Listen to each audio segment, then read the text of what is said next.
Hooray, Mandalorian is finally back. You know what? I didn't realize how much I missed this show until I was actually watching the premiere last night.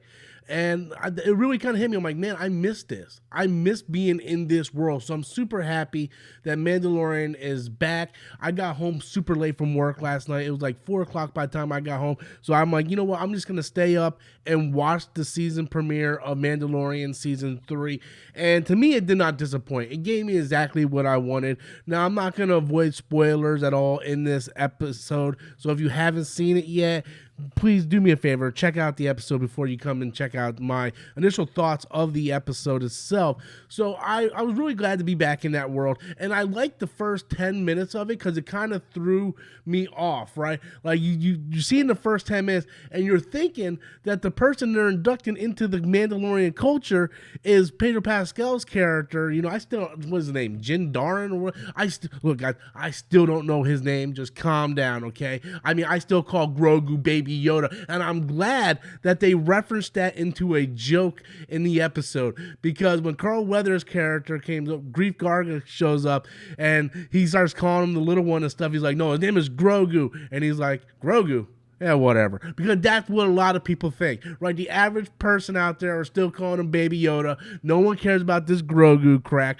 But I like the beginning of the episode where it looks like they're inducting the Mandalorian into the Pedro Pascal's character in the Mandalorian, and then they get attacked by this giant Lake Placid alligator, right? You're like, oh no! And then boom, here comes the Mandalorian, boom, with his Naboo fighter, just taking out the thing like a boss, and I'm like, oh. So this is present day. This isn't a flashback scene. I thought that was great because it tricked me for a second there. I thought that was absolutely great.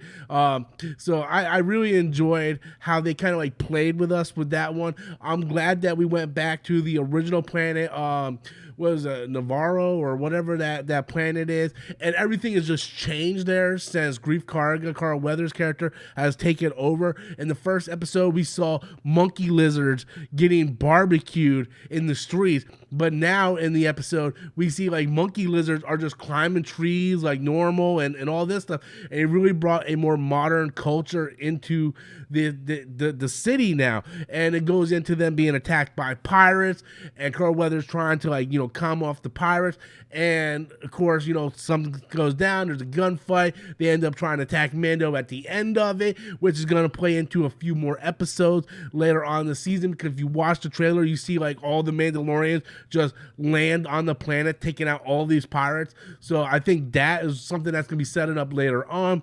We set up the whole plot of him versus Bo-Katan, or what looks like it's going to be him versus Bo-Katan.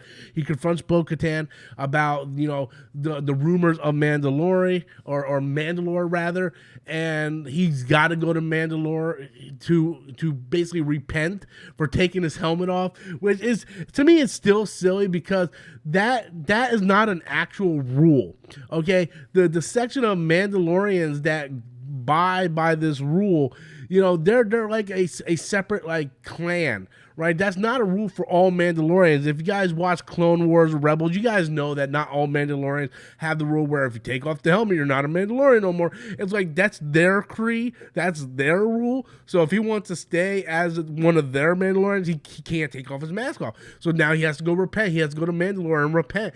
But meanwhile, you show up to Bo-Katan, she has royal blood in her veins. She is pure Mandalorian. There's no if or buts about it. And she's just chilling on her throne, helmet off, like, man, So I think it's funny how their ideologies differ, and she asks him about the Darksaber and all this stuff. So he's heading to Mandalore, and no doubt this season is going to be very, very layered on different things. We've seen screenshots and trailers of being on Coruscant, the Doctor, who was experimenting on Grogu / Baby Yoda.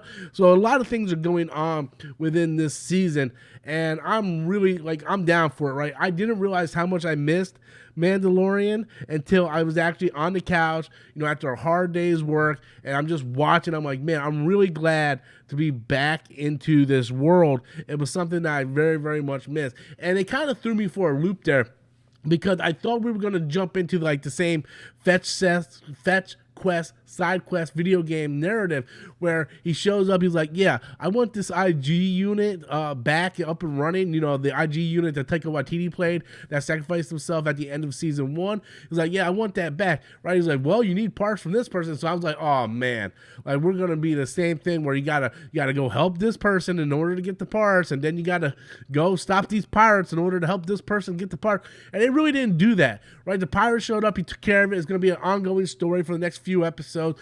They met with the alien race that was like from Babu Frick from Rise of Skywalker. His alien race like, look, we need a part. So he's out looking for the part, but it isn't like, you know, hey, fetch quest this, and this, and then that's the whole episode. It's going to bleed into the next couple episodes. So I like that. I like that we filled a lot of ground. We caught up on Greef Karga. We found out what Cara Dune is doing or why she's not in there because Disney fired her over some BS reasons. We caught up with the whole Kree of Mandalore. We caught up with Bo-Katan. We caught up with everybody that needs to be caught up within this singular episode. And we already established what the stakes are. And the stakes are he has to go to Mandalore. He wants to repent. Bo-Katan wants the Darksaber. She wants to rule Mandalore once again. And now we have space pirates getting ready to attack Navarro. Greef Karga is having trouble, even though he's trying to rebuild the city. And we want to rebuild the IG unit as a bodyguard to protect, you know, Grogu and, of course, Mando when he goes back to Mandalore because he doesn't know what he's walking into. So I think if they established all the setups of what's going on, and this year we're going to get a lot more backstory when it comes to like the Jedi Temple, who possibly saved Grogu from the Jedi Purge, what's going on Coruscant with the Doctor. So there's a lot of story going on in these upcoming 7 episodes left of the season, but I thought that the first episode did a really good job setting up those stakes. And it was just really good to watch it again. It was really, really good to get something back that we know is going to be of quality. And that's what I enjoyed about it. And we actually get an Easter egg that I think is setting up the Ahsoka show.